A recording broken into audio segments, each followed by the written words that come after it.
Hey everyone, I hope you are all doing well today. I am outside by the pool, escaping a sick baby, so forgive me for any noise. I'm using my godmother's pool.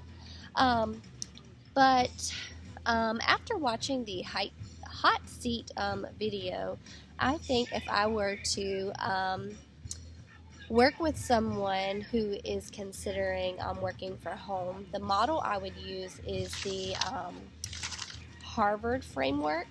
Um, and with that being said, I really feel like, based on the research, one, it's the most influential, and it has the best outcome for people, their well being, and their commitment to the organization, and that's because they want to be there. Um, they hold a stakeholder interest, even though situational factors may occur, they still have a situational interest in that.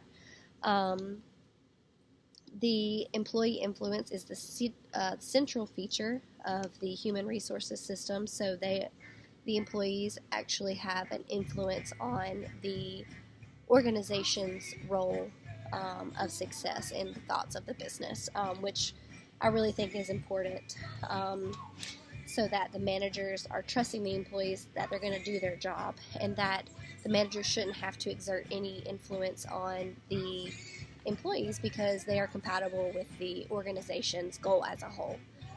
Um, there are rewards that are extrinsic and intrinsic, so they're tangible and intangible goals. Um, and I definitely think that's important because I feel like a lot of times, we're looking for uh, a promotion or extra money or overtime or more hours. But also sometimes it can be something as little as, hey, you're doing a great job, or you're the employee of the month. We notice you for your commitment and your hard work. So both of those are really huge, and the Harvard framework makes that available. But something I thought was really important to note after watching that video is she came in very angry. And based on the Harvard Business Review, a guide to managing newly remote workers, there are some challenges with remote work. So there are lack of access to information, which she clearly states in her conversation with her employees. She said she didn't receive the email. There's a lack of face-to-face supervision. So there's no one sitting around telling her, hey, you need to do this. Hey, you need to stay on top of it. And not only that, but I mean, there's distractions at home. If I were to work from home, I couldn't imagine doing my job with an 18-month-old and 3 dogs. And I think she probably feels a little bit isolated, which is another challenge of working from home. She doesn't have that social interaction with her coworkers, so she does feel isolated.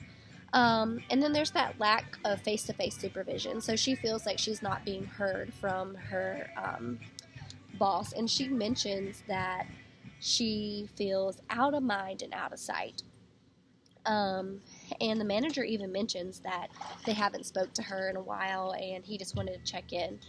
But with that being said, I really think it's important that if you are bringing a remote worker in or considering a remote worker, it is important that you do this Harvard framework, because there's ways to support your remote worker at home. So he mentioned some of these in their meeting, and that's establishing that structured daily check-in. And I think it's important to note the structured part.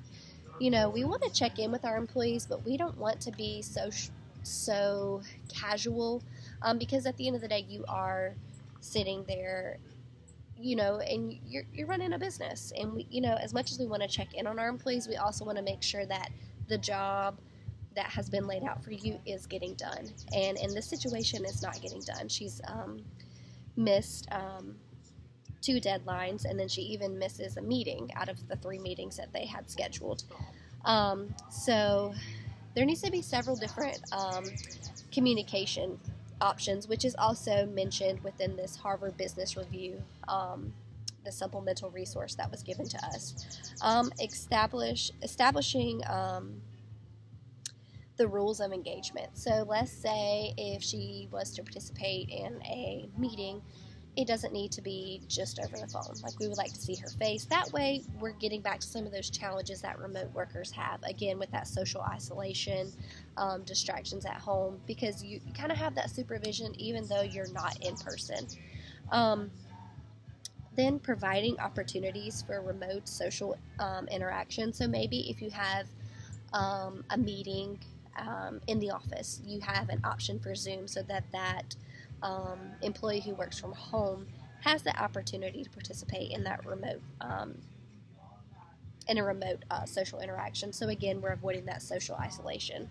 Also, I really feel like offering the encouragement and emotional support plays a big role in working from home, because again, they're working from home. They're not around their employees. They're not around their managers. And if there is a lack of communication, they're really not going to have any encouragement. They don't know if they're doing a good job.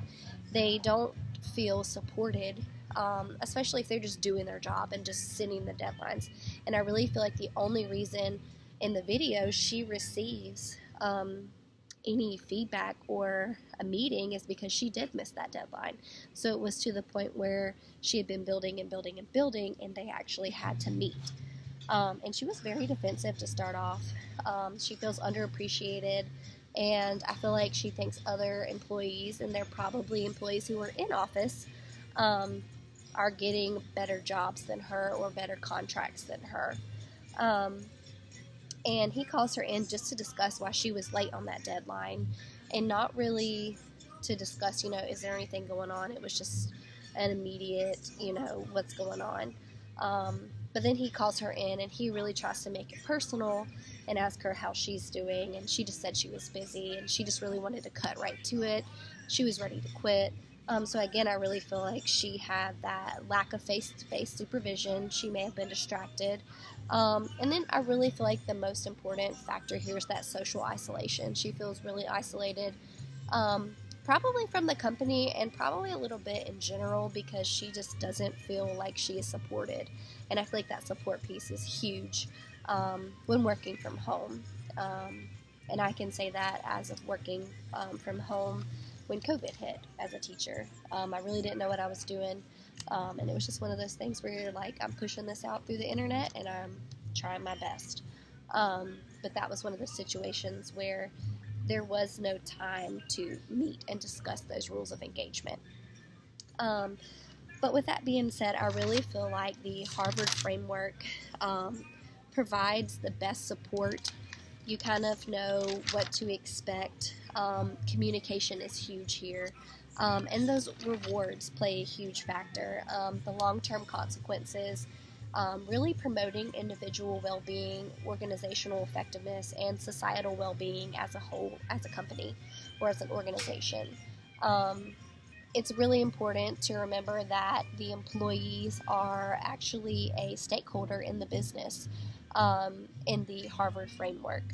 And the HR policy and the outcomes, they positively respond to the long-term consequences. So in total, employees influence the business, and that decision making is key to success for not only the employee and management, but for the company or organization as a whole. So I definitely feel like if we were to hire remote workers, the Harvard framework is a great framework to consider. And as far as the theoretical assumptions or approaches, I was really torn between the organizational change theory and the, let's see here, and the human capital theory. So I really feel like I'm more drawn to human capital theory because it is an economic approach and people are valuable assets. So with that being said, the people within the company, again, they are the stakeholders with the Harvard framework.